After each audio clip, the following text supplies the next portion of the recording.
شادی کرنا یہ انسان کی فطرت ہے. ہر مرد کے اندر عورت کی خواہش پیدائشی ہے.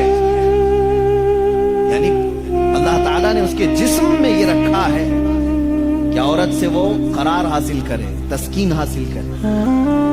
مردوں کو اللہ نے یہ خصوصیت دی ہے، صفت دی ہے، اور عورتوں کے بھی اندر اللہ نے یہ رکھا ہے کہ ان کا میلان یا ان کی توجہ مردوں کی طرف ہے، لیکن اس کو اسلام نے ایک حلال طریقے سے باندھا ہے، وہ نکاح کے ذریعے سے. اب اگر کسی پر پابندی لگا دیں، اگر میں کہہ دوں کہ میرے جتنے قریب کے ہیں، جتنے ماننے والے ہیں، ان میں سے کوئی بھی عورت کو ٹچ نہیں کرے گا زندگی بھر، تو یہ میں نے فطرت کے خلاف بات کی. یہ فطرت کے خلاف بات کی. میں بول نہیں سکتا کہ تم شادی نہ کرو، نکاح نہ کرو، اور اسلام نے کبھی بھی ایسی پابندی نہیں لگائی. عیسائیوں نے اپنے اوپر لازم کر لیا کہ جو ان کا مذہبی ہوگا، ریلیجیس ہوگا، وہ عورتوں کو نہیں چھوئے گا. کتنی حیرت کی بات ہے. معلوم ہے آپ آج دنیا میں ویمن رائٹس کی بات عیسائی کرتے ہیں جو خود نکاح نہیں کرتے.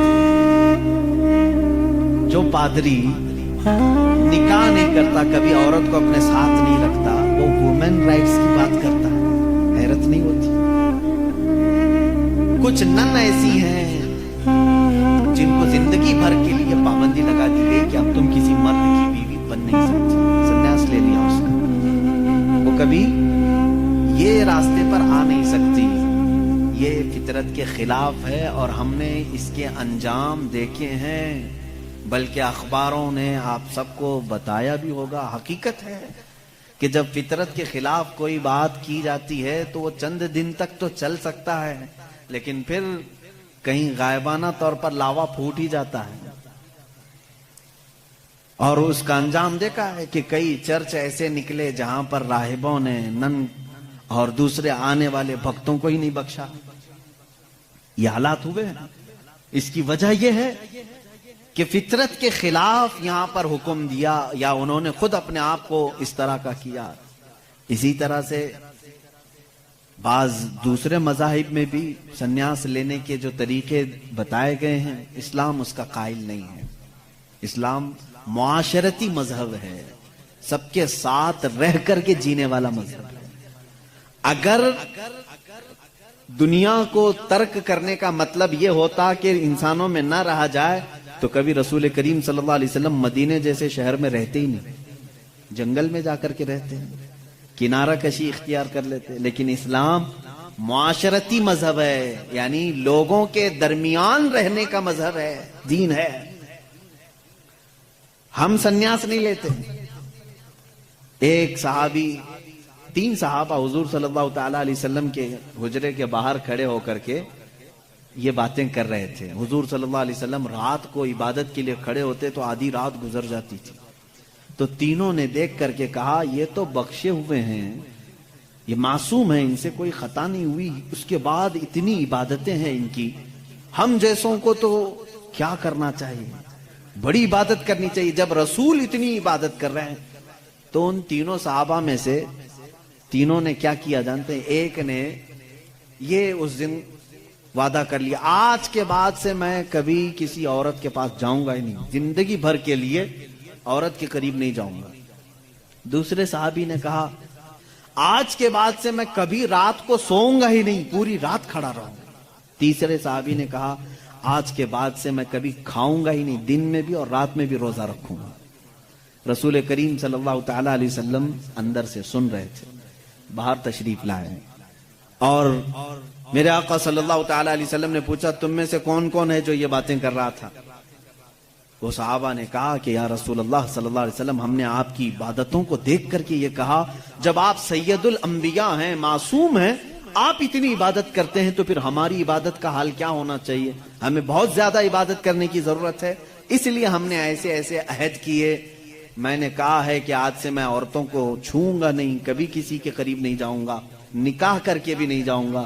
دوسرے نے کہا میں نے یہ کہا ہے کہ رات کو سوؤں گا نہیں. تیسرے نے کہا میں نے یہ کہا ہے کہ آج کے بعد سے کبھی کھاؤں گا نہیں. اللہ کے نبی صلی اللہ علیہ وسلم نے فرمایا اسلام یہ نہیں ہے، اسلام یہ نہیں ہے. میری سنت پر اگر عمل کرنا چاہتے ہو تو میں اللہ کی عبادت کا بھی حق ادا کرتا ہوں اور عورتوں کا بھی حق ادا کرتا ہوں. میں نے اپنی رات کو تقسیم کر رکھا ہے، بیویوں کے لیے بھی حق ہے اور اللہ کی عبادت کا بھی حق ہے. اور دوسرے سے کہا تم نے کہا کہ رات کو کبھی سوؤں گا ہی نہیں، یہ بھی ہمارا طریقہ نہیں ہے، تم فطرت کے خلاف بات کر رہے ہو، بیمار ہو سکتے ہو، روزانہ رات پورے نہیں سو رہے.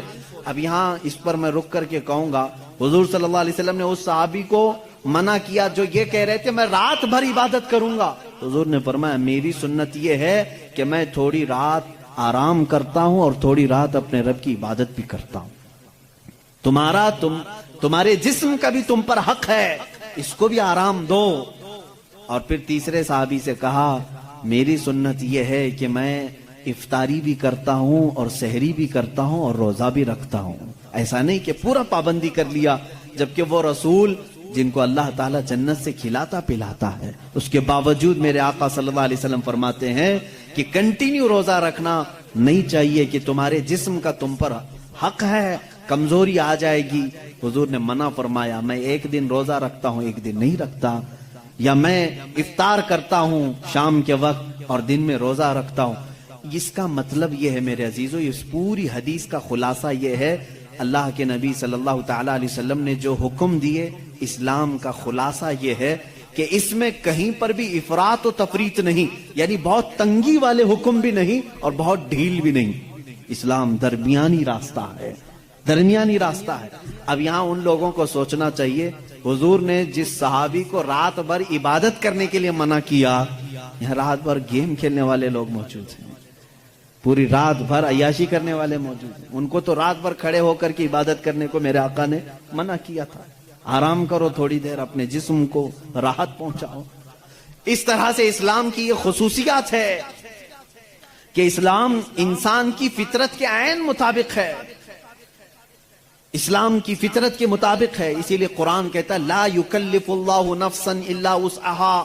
میں آج چیلنج کرتا ہوں، ایک ایسا حکم لا کر کے دکھا دو، ایک ایسا حکم اسلام میں کہ جس میں ایسا لگتا ہو کہ یہ انسان کے لیے بھاری ہے. ایسا نہیں ہونا چاہیے، ایسا نہیں ہونا چاہیے تھا. اسلام نے اپنے ماننے والوں پر یہ پابندی کیوں لگائی؟